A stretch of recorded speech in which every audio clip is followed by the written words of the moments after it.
If you want to get a fix on what's gone wrong with the American family and the American city, spend some time, as we did recently, in New York's family court and be a witness to the ways in which law and disorder works or doesn't.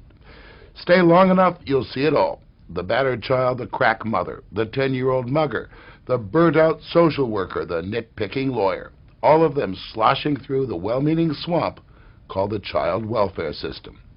And you'll find presiding there Judith Sheindlin, Judge Judith Sheindlin. And if you find her a little bit shrill, a little bit testy, well, she'd be very pleased.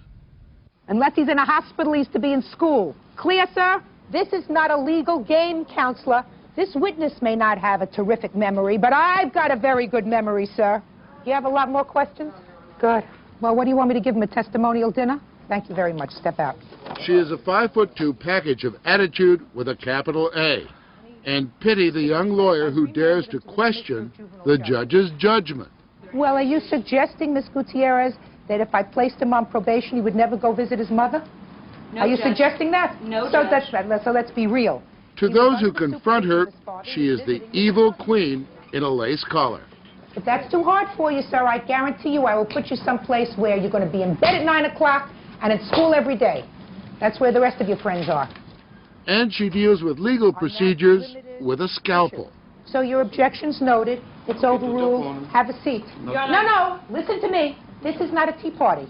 You make an objection, I rule. The players in this theater of misery are the judge, lawyers, caseworkers, addicted parents, and castaway children. You make a fool of me again, sir, by not doing what you're supposed to do, and I guarantee you it'll be a very sorry day. We understand each other? Yes. The respondent is paroled to his father in conjunction with the dome. Unlike criminal court, there is no jury. Those present are supposed to work out a solution that is supposed to be in the best interest of the child. It is never easy. This baby was born drug addicted, and if you keep using drugs, the other baby is going to be born drug addicted. And I'm telling you right now, you're not going to take this baby home from the hospital because the commissioner's not going to let you. And when she feels the best interest of the child is to scare the living daylights out of him, she does not shy away. Now for you, Joey, I want you to stand up, because I have a few things to say to you. I am dismissing this case, sir, because the law says that I must. That doesn't mean you're innocent, sir. That doesn't mean that you weren't involved in both of these robberies that night. That just means that they weren't able to prove it. We understand each other, sir? Yes. That little boy, 13-year-old boy, was sitting right here. And you were trying to scare the hell out of him. Correct. You think you did? I don't know, but I try. No, but do you think you really scared him? You think... I scared him not only by what I said to him verbally, but by the fact that when he was originally in the court, he was arraigned before another judge, and he was told to go to a particular program, an all-day school, and he didn't go. I said to him, we're not playing games here with you. This is the rule. You were told you were going to be paroled if you went to the alternatives to detention school. You didn't go to the school, you go to detention. I mean, if we're going to make orders, we have to be prepared to enforce them. Otherwise, everybody laughs at us and thinks that we're full of baloney. Right? And baloney is what she hates.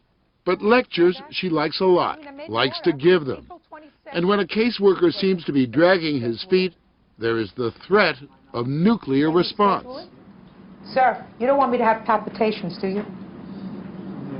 Right? I'm very bad when I get palpitations. You have to see to it that this visitation takes place. It's very important that this child get to see his mother and his grandmother. And the longer he spends not seeing his family, the more difficult it's going to be. Is that a fair statement, sir? Yes. Well, then let's just do it. The goal is to get them to do the right thing. Nobody who comes into my courtroom who's done the right thing is afraid. They're afraid if they come in and they do the routine thing, which is just giving me a lot of rhetoric and gobbledygook, either one of two things are going to happen. Either they're going to say, I want off this case, I'm never going back there before that monster again, or they'll say, the next time I come in, I better have done my job better. Do they ever mouth off at you? Rarely. Indeed. Robert Little, the commissioner of the Child Welfare Administration, had some choice words about the judge up until the cameras started turning. Then this. She's always been very cordial, and, you know, we get along well as far as I know. You get along well personally, but I don't think your agency gets along well with the judge. Well, she talks to me a great deal about things that need improvement, as do a number of judges, and we attempt to make the necessary adjustments. Why must a caseworker have 3 supervisors? We have an initial supervisor 1 that is essentially a backup to the unit supervisor. The unit supervisor has a manager, a case protective manager, who supervises a number of units. And very often, these 2 supervisors and this caseworker has another supervisor. It's 4 so far. Right. They are represented by a child welfare attorney who practices here in the court. 5. 5. Now, they get this 1 child. Usually it's more than 1 in a family, but let's say they get this 1 child. And the city decides we are going to subcontract the care of that child to a private care agency, another business. There are many of them, but it's a private agency. That private agency has a caseworker, a supervisor. That supervisor has a supervisor, and minimally, that agency also has a lawyer that we all pay for. Now, we are paying for 9 people For 1 child. for that child. More than half the payments for family foster care in New York City go to kinship foster care, a program that enlists relatives, usually grandmothers, to look after abused or neglected children. While many people say it's an excellent way to keep families together, others, like Judge Sheindlin, say it's a way to rip off the city for big money.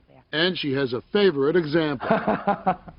Well, that was a foster mother who was a grandmother who had 6 children, 6 grandchildren with her, and the children were ultimately removed from her because they found the children living in abysmal conditions.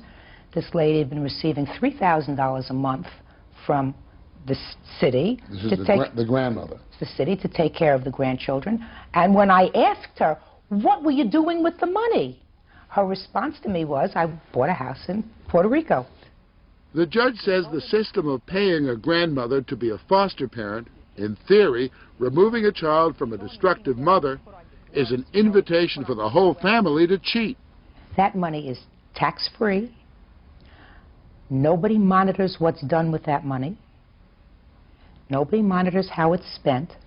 I've had cases where both parents work for the Child Welfare Administration and their children are in kinship foster care. It was used like a babysitting service. The judge's repetition of these horror stories has opened her up to accusations that she's insensitive to the needs of the people she serves, not least to the problems of caseworkers. The city would not allow its caseworkers to talk to us, so we asked Commissioner Little.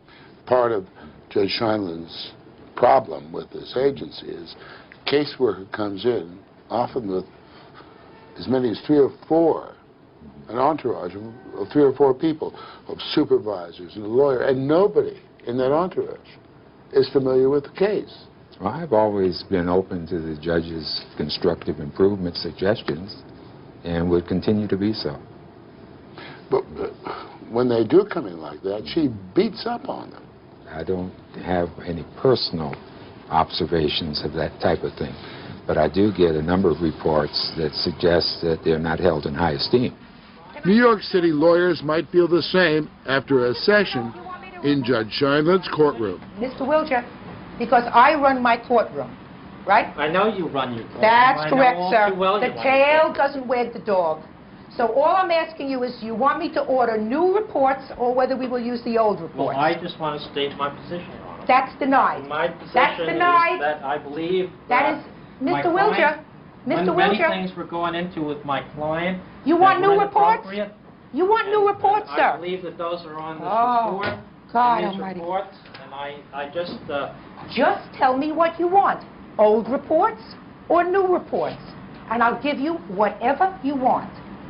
well, I believe that new reports should be ordered. I Good. believe that Order reports should be new reports. ordered because Order I believe that there are many new- statements that were Good.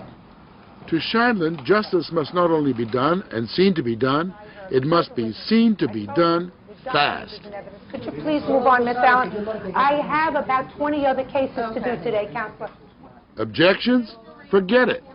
Your Honor, I would object. I believe this is beyond the scope of direct, and I would Just a ask that second. Ms. Allen adopt this witness as her own if she's going to ask these types of questions. Okay, let me tell you this, so that you don't make that objection again. Since you have an objection on the two grounds that I made, sit down and don't interrupt this proceeding again. Sit down. I was stating that Sit down. You have a standing objection.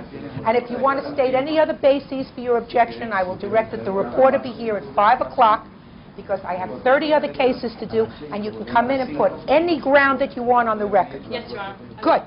Miss Levy had only one more thing to say. Just read her lips. If you missed it, it rhymes with which. I worry that occasionally, because I'm outspoken, that somebody's going to say, well, this lady's not going to be reappointed. We're not going to give her another opportunity to beat our brains out. You know, we'll find somebody else who won't beat our brains out. I mean, come on, we understand what's happening here. This hand doesn't know what this hand is doing. And now we want... Judge, now, all we're saying, all Judge. I want you to say, Mr. Hill, is that I'll take care of it this week. You not can going- put families back together again. You can find the right place for a kid who's in trouble.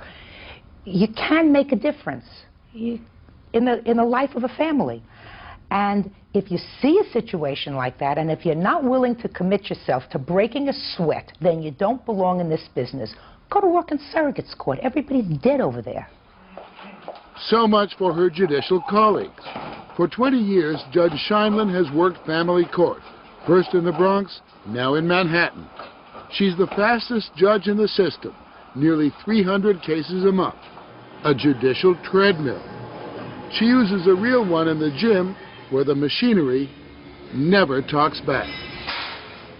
Did you terrorize your own kids the way you terrorize other people's kids in court? They ignore me. They knew at a very early age how to impose young Jewish guilt on their working mother. So although I tried to be intimidating, I don't think I was very successful. She's had 2 husbands and raised 5 children, 3 of them following her into the law. Adam, a prosecutor on Long Island, said his mother maintained a unique code of justice at home. There's the Court of Appeals, there's even the Appellate Division. But there is no appeals here. It's Mom. That's it. Judy's law. It's Judy's law. That's exactly what it is. And festive family dinners are done in the traditional Manhattan way. They're ordered in. You want to know the recipe? 212, dial. Food. There are legions of caseworkers and lawyers who will go into shock at these scenes. The evil queen in the role of fairy grandmother. Give me a kiss. Given what you have to deal with every day, the degradation, the abuse, the pain, the suffering, God knows, what does it do to the judge? What keeps me going are those few cases, maybe 10 a year. Maybe 10 a year. And I do maybe 1,000 cases a year. Maybe 10 of them I can make a real positive difference. That keeps you going. I try to get the best out of people who come before me. I try to give them my best, try to make the best possible solution very often out of a very terrible situation. I know it's just a Band-Aid, but it's the best Band-Aid I can put on it. You think 10 years from now it's going to be better or worse here? Worse. A lot worse.